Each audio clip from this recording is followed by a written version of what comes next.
এখন ছাত্রলীগ নিষিদ্ধের পক্ষে এত সুন্দর জোরালো দাবি, কিন্তু পাশাপাশি এখন তোমরাই যখন আবার ছাত্রলীগের ভূমিকায় চলে যাচ্ছ, ওয়ান কাইন্ড অফ, এভাবেই কিন্তু উত্থান হয়েছিল ছাত্রলীগের, প্রথমে নিজেদের মধ্যে, এরপরে বাহিরে, এরপরে তো আমরা যা দেখেছি।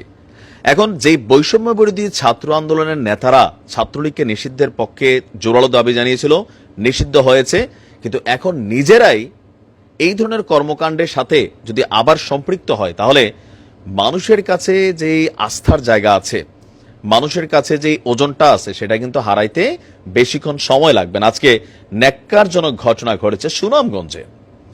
দর্শক, সুনামগঞ্জে আপনার কমিটি গঠনকে কেন্দ্র করে বৈষম্য বিরোধী ছাত্র আন্দোলনের দুই গ্রুপের মধ্যে, এখন গ্রুপ দুইটা হইল কই থেকে? গ্রুপ তখনই তৈরি হয় যখন সেটাতে ক্ষমতা, প্রভাব, প্রতিপত্তি, মন্ডা, মিঠাই, আরো অনেক কিছু এখানে কানেক্টেড হয়ে যায়। তো এই ঘটনাটির প্রেক্ষাপটটা হচ্ছে, মানে এখানে বিষয়টা হয়ে গেছে কি, এই ঘটনায় 5 জন আহত হয়েছেন নিজেরা মারামারি করে। পরে পুলিশ এবং সেনাবাহিনী পরিস্থিতি নিয়ন্ত্রণে এনেছে।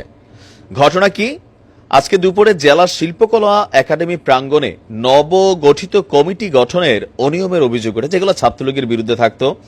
হ্যালো, উপরের ভাই টাকা পয়সা নিয়ে আপনারা দেখা গেছে যারা মাঠ পর্যায়ে কাজ করছে তারা কমিটিতে জায়গা পাইতো না, হাইব্রিডরা জায়গা পাইতো। আর আজকে আমরা কি দেখলাম, ছাত্রলীগের ভেতর থেকেই ছাত্র শিবির বের হয়ে আসছিল, তাই না? তো এগুলা কেন হয়েছে? কারণ অনিয়ম কমিটি গঠনে, এখানেও এই অভিযোগ তারা এনেছে। এ নিয়ে কমিটি থেকে বঞ্চিত শিক্ষার্থীরা এবং কমিটিতে স্থান পাওয়া শিক্ষার্থীদের মধ্যে সংঘর্ষ হয়। এখন এই বৈষম্য বিরোধী কমিটিতে জায়গা পাইলে মানে এখানে কি আসে? একটা ছাত্র এই কমিটিতে ধরেন একটা পোস্ট পাইলো, তো এখান থেকে কি টাকা পয়সা আছে, মন্ডা মিঠাই আসে, নাকি কলেজের মধ্যে প্রভাব, প্রতিপত্তি, আধিপত্য বিস্তার হয়? দেখলো সালাম আলাইকুম ভাই, এরকম কিছু যদি কিছু নাই থাকে, তাহলে এই পদ নিয়ে কেন হানাহানি পর্যায়ে তোমরা চলে গেছো? কমিটিতে স্থান না পাওয়া পক্ষ স্থান পাওয়া পক্ষের উপর হামলা চালিয়েছে। দুপুরে আপনার শিল্পকলা একাডেমির হলরুমে নতুন কমিটির পরিচিতি এবং মতবিনিময় সভার আয়োজন করা হয়। এজন্য সুনামগঞ্জের বিভিন্ন উপজেলা থেকে বৈষম্য বিরোধী শিক্ষার্থীরা শিল্পকলা প্রাঙ্গণে একত্রিত হয়েছিল। কমিটি থেকে বঞ্চিত শিক্ষার্থীরা উত্তেজনার এক পর্যায়ে দেশীয় অস্ত্র নিয়ে সেখানে হামলা চালালে দুই পক্ষের মধ্যে সংঘর্ষ বাধে। এতে 5 জন আহত হয়েছেন। জেলা কমিটি থেকে বাদ পড়া শিক্ষার্থী তানভীর বলছেন, আমরা যারা প্রথম থেকে আন্দোলনে ছিলাম তাদেরকে বাদ দিয়ে বৈষম্য বিরোধী কমিটি গঠন করা হয়েছে, এটা দুঃখজনক। প্ল্যাটফর্মটি সুনামগঞ্জ জেলা শাখা কমিটির আহ্বায়ক যিনি আছেন ইমন উদ্দৌজা বলছেন, কমিটি গঠন নিয়ে তাদের কোনো অভিযোগ থাকলে তারা কেন্দ্রে যোগাযোগ করুক। আজ আমাদের এই সভায় কমিটি থেকে বঞ্চিত শিক্ষার্থীরা দেশীয় অস্ত্র নিয়ে হামলা চালিয়েছে, আমরা আইনি পদক্ষেপ নেব, যারা হামলা করেছে তাদেরকে শাস্তির আওতায় আনার জন্য। তো ওসি সাহেব তিনিও আছেন মাইনকার চিপায়, তিনি বলছেন যে দুই পক্ষের মাঝে সংঘর্ষের ঘটনা ঘটেছে, পুলিশ সেনাবাহিনী পরিস্থিতি নিয়ন্ত্রণ এনেছে।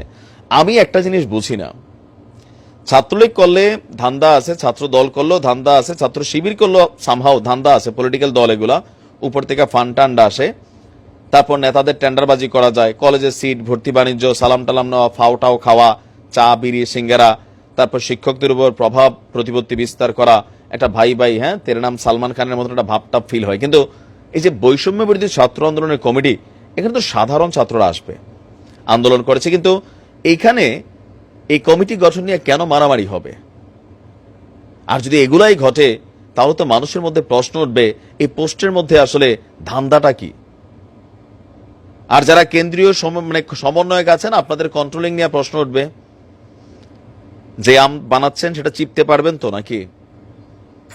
ছাত্রলীগের কেন্দ্রীয় কমিটি নিয়ে বরাবরই অভিযোগ ছিল, জেলা বিভিন্ন শাখায় তারা খবর টবর রাখতো না, ওই যাইতো কমিটি দিতে গিয়ে অনেক সময় ধাওয়াও খাই আসতো, এখানে ছাত্রদলের বলে এগুলা ঘটেছে। তবে এগুলা আপনাদের যে বিশাল অর্জন, সেই অর্জনকে ম্লান করে দিবে। কেন্দ্রীয় সমন্বয়কদের উচিত বিষয়গুলোকে স্ট্রংলি হ্যান্ডেল করা। ভালো থাকুন, আসসালামু আলাইকুম।